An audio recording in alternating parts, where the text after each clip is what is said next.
All right, man. Chris Minnick said that Demetrius Andrade told him that he'll be down to fight Serhiy Derevianchenko. I guess if he doesn't get the Jermall Charlo fight. So let's talk about that. We back, Goodfellas Sports TV. Make sure to hit that subscribe button, bell icon button, share the video. Somebody pointed out to me like at one point Demetrius Andrade had ducked Serhiy Derevianchenko, and I could believe it. He at the point in his career where he made a lot of bad business decisions, made a lot of bad deals. Could have fought Charlo and probably would have dominated him back in the day to defend his WBO belt, and he would have been had a marquee victory. And now he rushing to get, the marquee victory while he in his prime. He trended to be one of those fighters that, we probably never going to see him at his best during his physical peak. You know what I'm saying? He going to have to be one of those fighters that's going to have to be his mentally better than everybody else.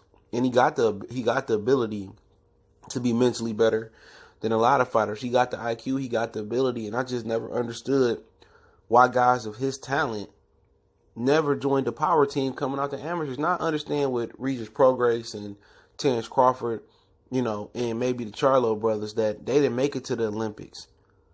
You know what I'm saying? But the system is flawed. And the system I'm talking about, just not boxing, the way they recruit, the way they find guys to sign is flawed. You know what I'm saying? They need to have better recruiters on PBC, Top Rank, and with Eddie Hearn in America and Golden Boy. It's so much talent out there floating around, and that can just be, taken to another level that it seemed like it don't fall on their radars. You know what I'm saying? So Demetrius Andrade should have been with a guy like Al Heyman coming out. Andre Ward should have been with a guy like Top Rank or Al Heyman coming out. So I don't know if they didn't want to invest in these guys or they don't see how good these guys is. But Demetrius Andrade with the proper promoter, like I said plenty of times, he's supposed to be the best fighter in the world and racking in the money with his abilities and then how vocal he can be and being from the East Coast. He's supposed to be that guy. There's no way the Charlo should be more popular than him. You know what I'm saying? Same thing for Andre Ward. He was supposed to have 10 times the more popular career than he had. But these promoters sit here and they lazy, man. They lazy. They don't send people to go check out on the amateurs. They don't have a system of knowing which amateur is going to have a great pro style or just not going to be good in the amateurs because of their pro style. But I wanted to say that the system is flawed. And, people was talking, probably talk about Jaron Ennis real quick and the level of opposition that he fighting. You know what?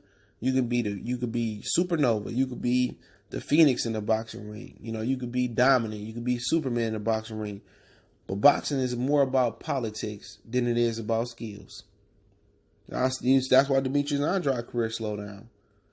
It's more about politics. And if you with the B-side promoter or the C-side promoter like Demetrius Andrade was, and you going against like Jermall Charlo potentially, or you going against a power broker for one, you're going to get the less money, even if you're a champion. For two, you're going to get the shit in the stick. If the fight close, or if it ain't even close, or if it look close, they're going to rob you. And when you're in Jaron Ennis' situation, you're going to keep fighting the level of guys that he was fighting like last night because he got to pick a side. He got to join the promoter. He can be as good as he wants to, and if you don't have a top promoter, it's going to be hard to get title shots. It's going to be hard to get on TV. You're going to knock, if you go on other people's network as a promotional free agent, for real, with no Al Heyman or no Cameron Duncan or nothing like that, you're gonna have to knock everybody out. They're gonna try to rob you because they can't control your career. Boxing is about politics first. It's just like the free world in the corporate America. It ain't about what you know, it's about who you know. In my Roy Jones voice. That's just what it is about. But Demetrius Andrade, he wanted to get Jermall Charlo. Like I said, I heard that they were willing to offer Jermall as much as $10 million to come over there to fight Demetrius Andrade. Eddie Hearn did an older interview. He was asked how much did you offer offer Jermall. He said that he said it's right around the Mikey Garcia neighborhood. So I heard they were saying it was 7. I heard they was willing to offer up to 10, but Charlo don't want to call back. No hotline bling here. And on his behalf, he been real quiet. He been real quiet.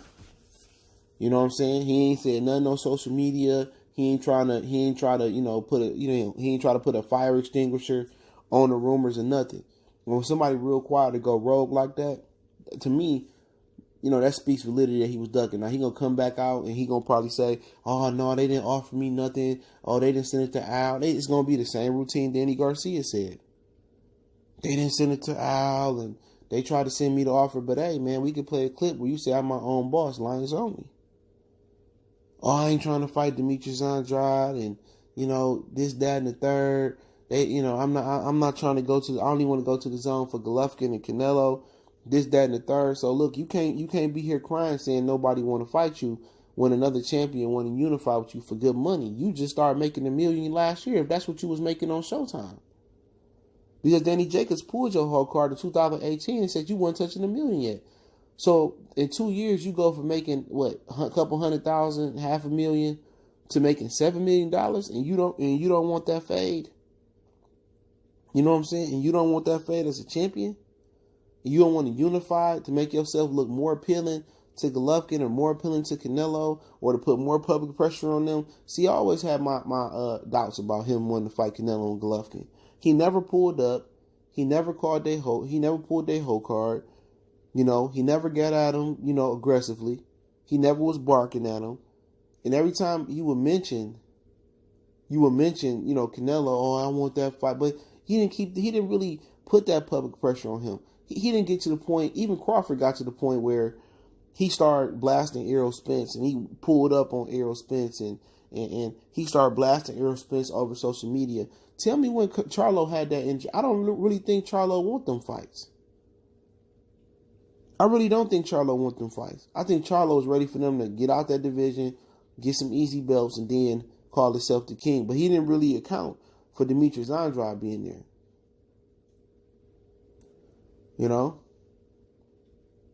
But like I said before, I don't think he wanted the Golovkin fight. I don't think he really wanted the Canelo fight. So it doesn't surprise me that he don't want the slick black southpaw that's gonna give him some problems. He had problems with Austin Trout. He had problems with Matt Korobov, 2 southpaws. 2 rangy guys. And those type of guys that kind of give Charlo some issues. So, for people, really wondering about Charlo and Andrade, and now Demetrius trying to go after Derevianchenko, I just don't think Charlo want to fight nobody. I think that's what it boiled down to. I think Charlo don't want to fight people. I think he happy in his position. He happy with the dollar amount he getting. And for people wanting to push for him fighting Canelo, I mean, what? It's just a payday because he's not going to beat him because it's not going to be a fair fight. Unless he stopped Canelo, and if a light heavyweight couldn't stop Canelo, super middleweights couldn't stop Canelo, if Jacobs couldn't stop Canelo, I don't think Jermall Charlo can stop Canelo, right?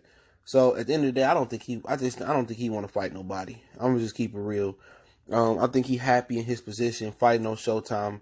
He almost got beat by Korobov. I think I had Korobov winning that fight.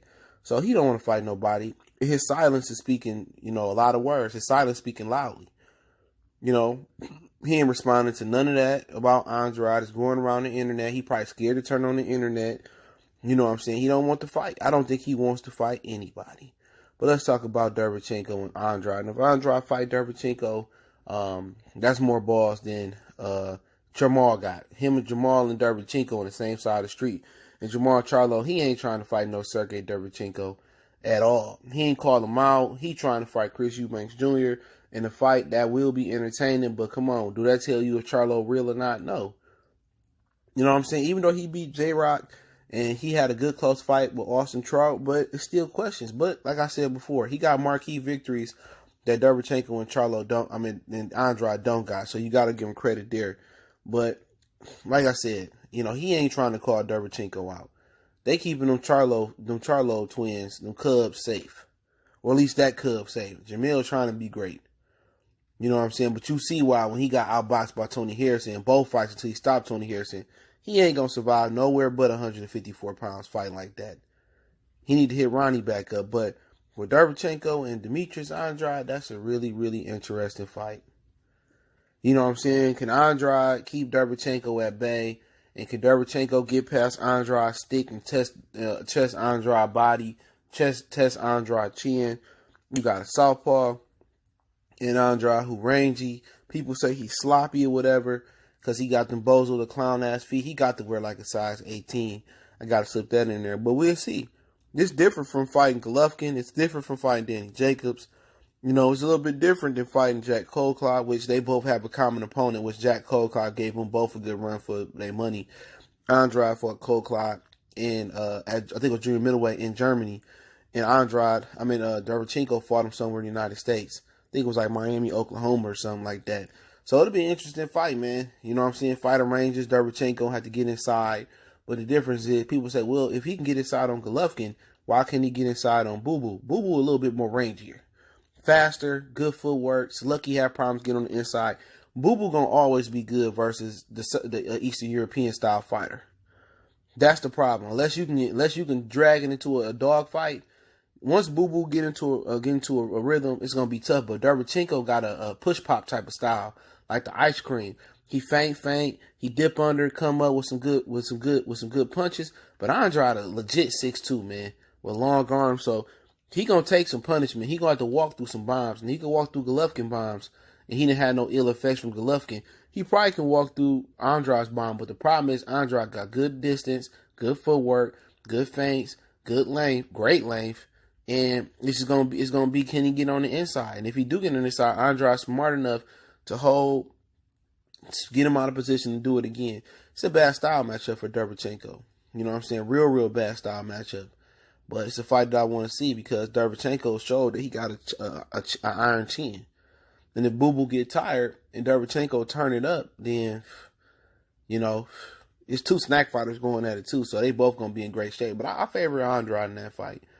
Styles make fights. He too rangy, too crafty. But Derevianchenko definitely coming with that heat.